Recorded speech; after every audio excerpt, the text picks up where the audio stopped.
Hey folks, this is Jason Lewis, the producer of the From the Shadows podcast. I just want to remind you about our website, fromtheshadowspodcast.com. We have a Facebook page. We would appreciate it if you like and follow. Also, join our discussion group on Facebook called After the Shadows. We have a Twitter feed. Please follow us on Twitter. It can be found with @podcast_from. Follow us on Instagram at From the Shadows Podcast. We have a YouTube channel. Go to the search bar at YouTube and put From the Shadows Podcast, and please subscribe to that channel. We are also on the Odyssey Radio Network, and we can be found there at odyssey1.com. We're still on the traditional podcatchers that everybody loves to listen to us on. We get a lot of feedback, so please rate the podcast and communicate with whether you're on Spotify, Stitcher, TuneIn, Apple Podcasts, Podbean, or Google Podcasts. We're there, and we appreciate it when you leave comments for us. We also have a Patreon page. It can be found at www.patreon.com/From the Shadows.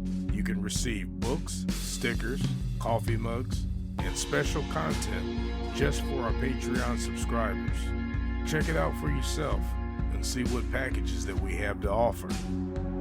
Well, that's all I have for you right now, folks, and thanks for being a part of the From the Shadows podcast family. So with that being said, let's get this episode started.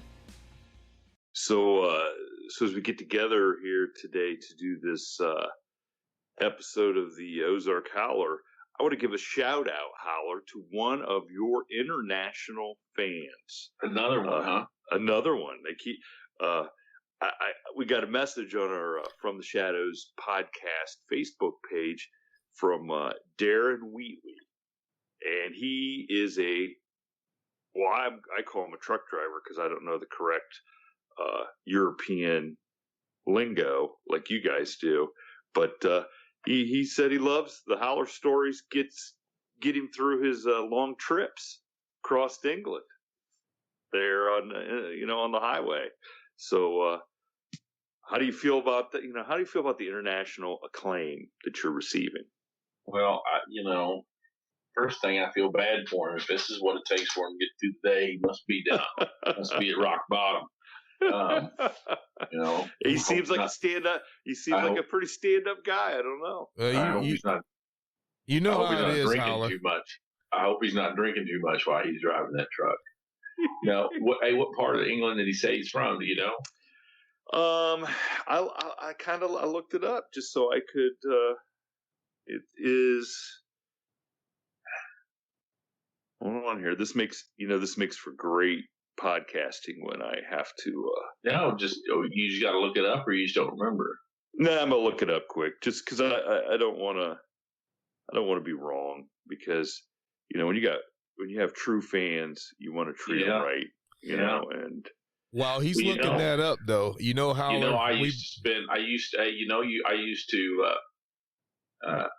spent some summers there. My dad lived there. I'm going to just throw it out there, outside the Cheltenham up in the Cotswolds. There's what? Well, it says he lives in Ilkeston.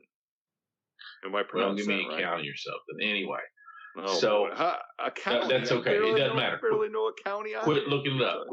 I can see already that you're international. International aptitude stops at your international aptitude stops at Asian Kitchen or something. So at the International House of Pancakes. That's wow. I didn't think about that. I was thinking Waffle House is what we have here. Yeah, hey, it's I don't want to say it's another world, but it's another world. And a truck driver over there is a special kind of truck driver. They are well, first of all, they got baby trucks over there compared to ours. Jason said they're almost exclusively cab overs, which we don't have anymore in America. I think like BJ and the Bear, right. The platinum trucks, yep. Because they have strict length limits, because the towns and everything are so small, Yeah, the roads are and narrow. they do. Yeah, so they have more what we call straight trucks here. Which I started out being a truck driver with a straight truck, and I tore up my first one. So being a state, they gave me another one. I tore it up. So I decided truck driving wasn't for me. I think I told them stories previous times. Yeah. There's some great truck driving stories in the back. Yeah. But another thing I like about their siren, they always put on high low, what we would call high low. So Jason will know when you have a siren box, a lot of times they'll have 3 or 4. They'll have like whale, which is the one most predominantly here, and then they have high low. So I remember when I first got in law enforcement, every once in a while I'd put mine on high low like that, pretend I was in Europe when I was going to a call. My whole lieutenant called me one day and he said, "Hey, don't play that siren anymore, because the statute obligation for emergency vehicles says audible siren and flashing red lights at that time. Now it says red and blue, but red or blue." And he said, "You can't play high low." And I said, "Well, the statute doesn't say I has to be able to wail." And he goes, "No, you can't play high low because it confuses people." I said, "It makes people. They start driving on the wrong side of the road. What do you mean it confuses people?" He said, "Yeah, it confuses them. It freaks them out. They're trying to figure out what kind of vehicle you are."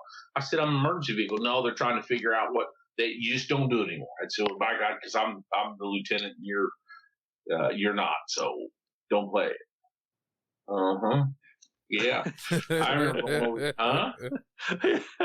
Did you jump out with what are the policemen over there carry? Just a nightstick? No, they quit. Hey, we don't carry nightsticks over here after Rodney King. So.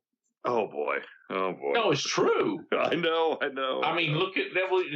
Rodney King. Hey, they quit beating people up after Rodney King and they started shooting them. So, hey, that's all I got to say about that subject. I mean, I could talk for 3 hours on that subject, but we quit carrying billy clubs over here or sticks after the Rodney King beating. So, but we got some nice lightweight aluminum base rinky dink. Yeah, I told you all my rinky dink collapsible baton story, haven't I? Oh yeah. Yeah, I got it. I don't know. I think I told it on the. So that only works on the. It's like a law. It only works on the law abiding. You know what I mean? It doesn't work on the big bloke. Mm-hmm. The first time you go over there, and I'm sure you guys have heard stories about the I'm sure it's bad now, but American tourists that get hit by buses or cars over there because they're driving on the wrong side. So you're just used to looking one direction, not both directions. What they say. Now, I don't know. I was taught to look both directions when crossing the street, but I guess some folks only look toward the inbound side. But I can only imagine with phones now, everybody's looking at their phone when they step off the curb, And it just looks crazy when I see like driving anywhere other than here. It looks so. I mean, of course, I live out in the country, so driving's not so crazy. But it can be crazy. The first time I got in a Mercedes over there with my dad, I was an adult by that time. And my dad was over there for about 7 years, I think. But I had a driver's license, so I understood cars or whatever. But my dad's kind of I don't know, just a dude. Shame you talk. He can be kind of an aggressive show off in some ways, and you get into first of all when you ride, especially in the front seat, whether you're in a taxi or whatever. And I'm talking about an English country or, England, South Africa, someplace where they're driving on the wrong side of the road. You're freaked out already because you're on the wrong side of the road. Mm-hmm. And then you go into 2-3 lane roundabout on the wrong side of the road. And you're blowing my mind.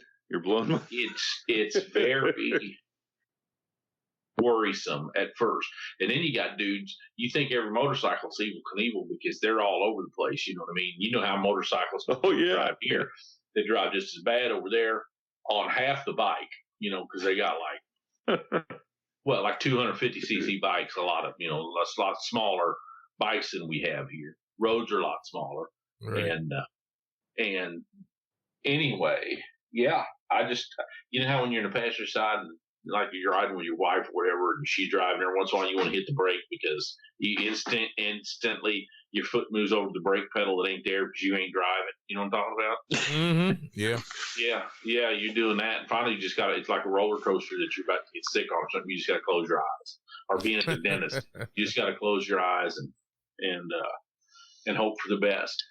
But it's a beautiful place. I mean, I tell everybody, if you haven't been there, you should go because,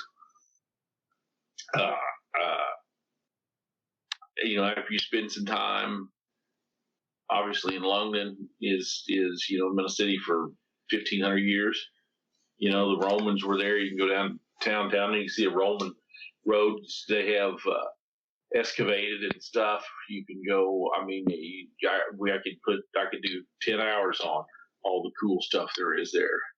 But the truck drivers are, and they have a lot of what I call soft side trucks. You know how they have them here where you see them every once in a while. You know what I'm talking about? It's got like tarps that roll down. Oh, yeah.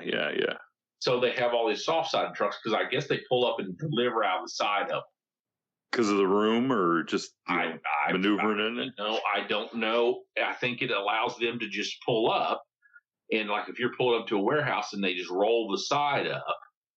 Guy with a forklift, he comes right out and he Yes. just grabs pallets. That's exactly right. And you just pull up. So you got certain things stacked almost like, you know how like a route truck would look full of beer stacked on the sides Right. or whatever.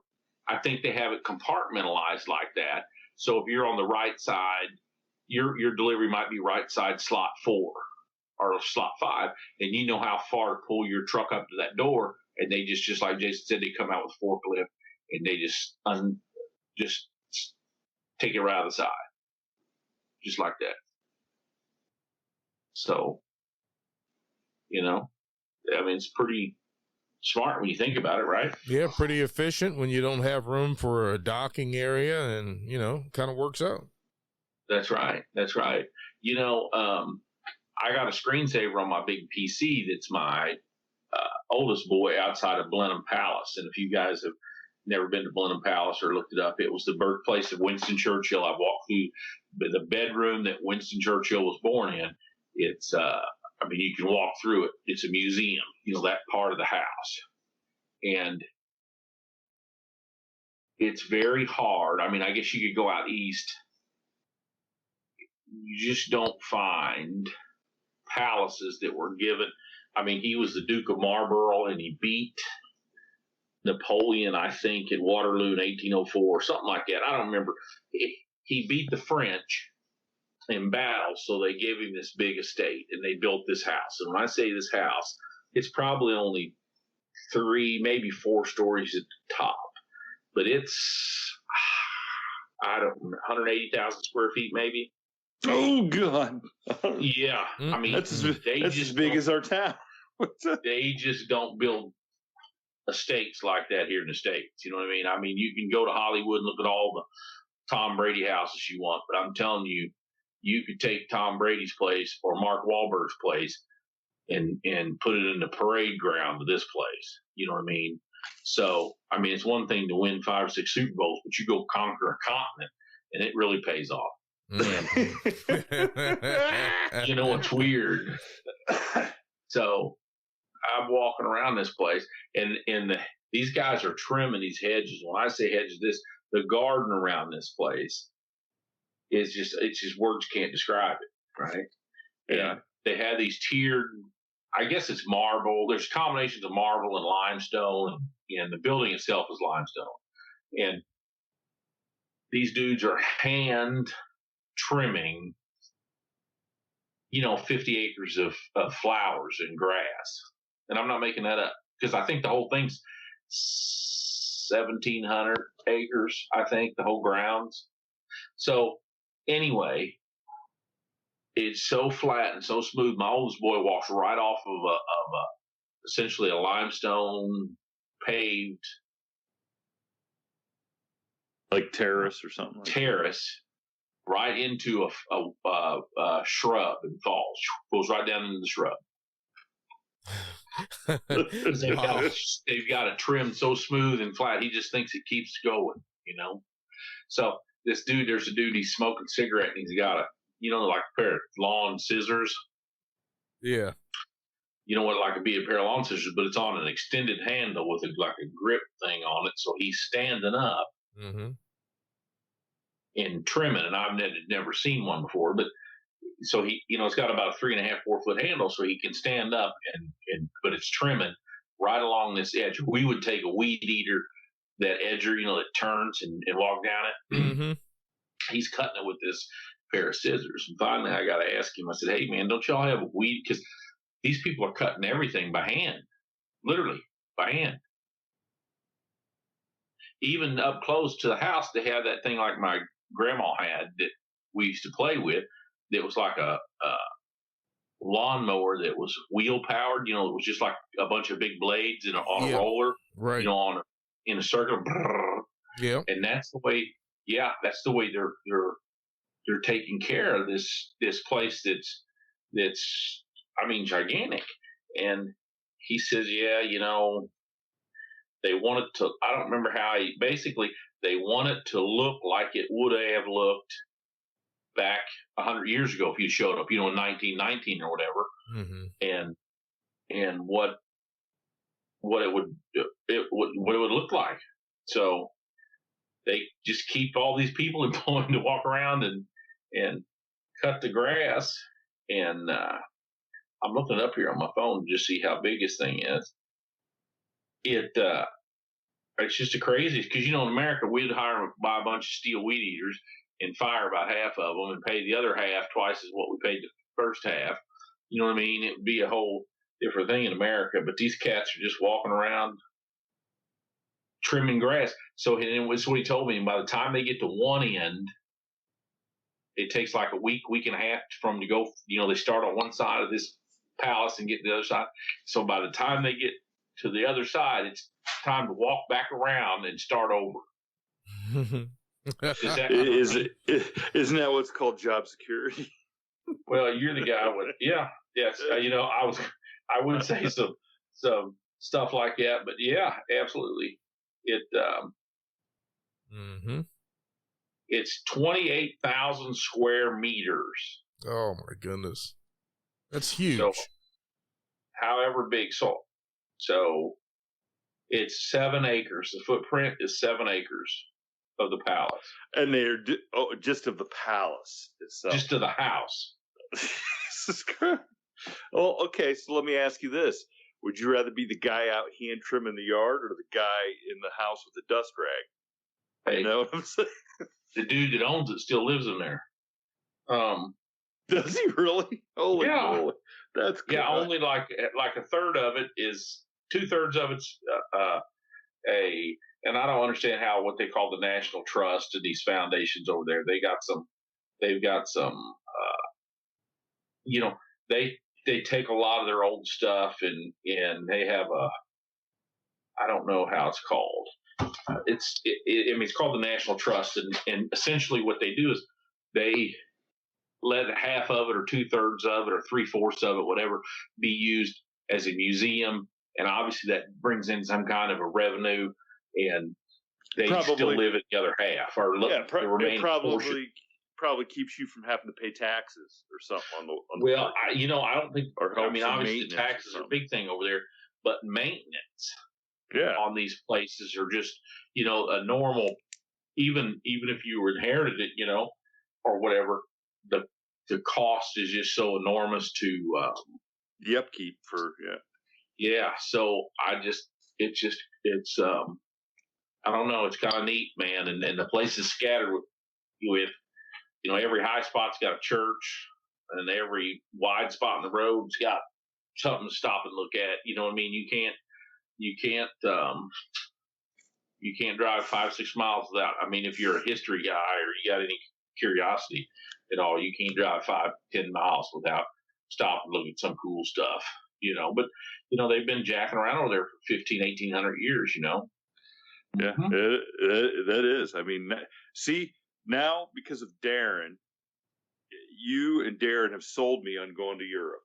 Going to Yeah. England. Well, Going, hey, England's checking. Now hold on. I don't want to throw everything in one lump because they are just. It's like saying I don't need to go to Ohio because I've been to Kentucky. Oh, It's okay. whole you can't throw and even Wales. I went over to Chepstow Castle with my dad. One of the first places they take it. Yeah, that's another castle. It's a ruin. And I said something about it. And my old man said, "Well, you're in Wales." I said, "Wales?" He said, "You're not in England anymore. You're in Wales." And I said, "What do you mean?" He said, "You're in England." So the true,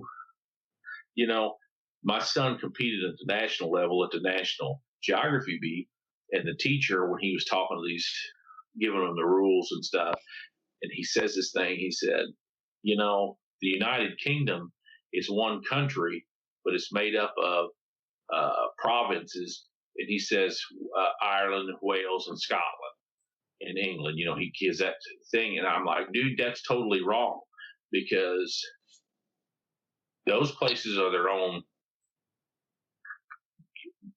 I don't want to say theoretical. I mean, Ireland's its own country, Scotland's its own country, Wales is its own country, and England's its own country, and they come together as the United Kingdom. Does that make sense?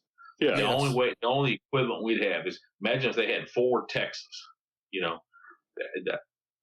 but that's not even a true thing. 'Cause kind of Texas, agreed to give up their sovereignty, where Scotland and Wales and some people, they're still mad about it. You know what I mean? They're still mad about I think Texas is too. What are you talking? Yeah, especially in the last since November, that some people are really mad. I got some dude attacking me on Twitter right now because I rarely post anything or say anything, but I just made this little 2-sentence thing, and this dude is coming after me, and I'm trying to decide if he's even worthy of my time because the way his portfolio profile picture looks like he can't even take a bath. So I don't even know. You know what I mean? If you can't even take a bath, I'm the last cat you need to be debating. And especially you can't debate dudes with, this guy's an emotional thing. Anyway, I don't even know how we got on this tangent, but yeah, I don't even know how I got on the Twitter. Geography. We went from geography to guy not taking a bath. It's a reasonable jump. It's a reasonable jump. Right? I think it was because we have our own little systems here. So when you get over there, you can't lump all your England's its own place. It's one of my favorite places. My most of my ancestors came there.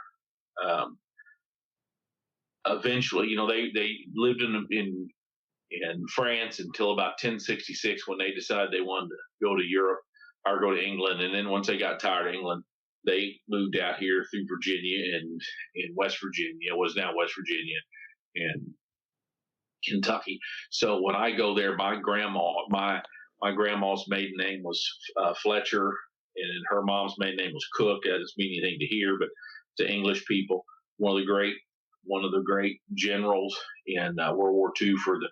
Everybody knows who Montgomery is. There was another British general called Crocker. Yeah. So I consider that sort of my ancestral home for the most part. But then you go into the Dutch. I got a dozen Dutch stories. I got 3 dozen French stories. I even got India stories. So when you told me he was a British truck driver, the first thing I thought he was driving a ding-ding truck like a Raj or something. He was a Hindi driving around. But then I realized they all live here, don't they, Jason? Quite a few of them. Quite a few of them, yeah, yes. I think they're all here now in New Jersey. So Thank you for tuning in to this week's episode of the From the Shadows podcast.